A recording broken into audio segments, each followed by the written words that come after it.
Titan stock day time ఫ్రేమ్లో చూస్తే మనకు ఒక కప్ అండ్ హ్యాండిల్ ఫార్మాట్లో కనబడుతుంది.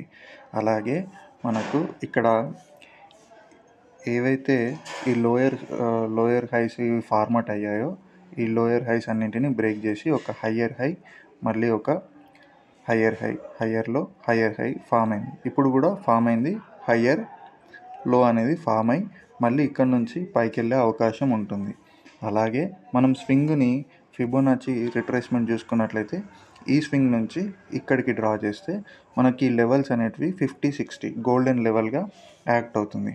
సో ఇప్పుడు మనం ఇక్కడ ట్రేడ్ ప్లాన్ చేయొచ్చా అంటే నేనైతే పొజిషనల్గా ట్రేడ్ ప్లాన్ చేయడానికి వెయిట్ చేస్తాను. ఒక స్ట్రాంగ్ బుల్లిష్ క్యాండిల్ ఫామ్ అయితే అప్పుడు ట్రేడ్ ఇనిషియేట్ చేయడానికి ప్లాన్ చేస్తాను. అలాగే ఇక్కడ ప్రీవియస్ స్వింగ్ హై అనేది సపోర్ట్గా కూడా యాక్ట్ చేస్తుంది. దీనికి తోడు ఇండికేటర్ మనం చూసినట్లయితే సూపర్ ట్రెండ్ 10-3 అనేది కూడా మనకు ఎగ్జాక్ట్లీ సపోర్ట్గా వర్క్ అవుతుంది. సో ఇప్పుడు నిఫ్టీ చెక్ చేసుకున్నట్లయితే ఏం కనబడుతుంది, ప్రీవియస్ స్వింగ్స్ లో దగ్గరనే మొన్న గ్యాప్ డౌన్ అయితే అయ్యింది, బట్ ఓపెన్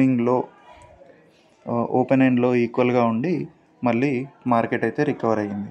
సో ఇప్పుడు ఇక్కడ కాషియస్గా ఉండి మనం డిసిషన్ తీసుకోవాలి. టైటాన్లో చూసుకున్నట్లయితే ఇప్పుడు ఒక స్ట్రాంగ్ బుల్లిష్ క్యాండిల్ ఫామ్ అయ్యి ఆ తర్వాతనే ఫాలోఅప్ మనం ప్లాన్ చేసుకోవచ్చు. లేదు అంటే ఇక్కడ ట్రాప్ చేసి కిందికి కూడా రావచ్చు.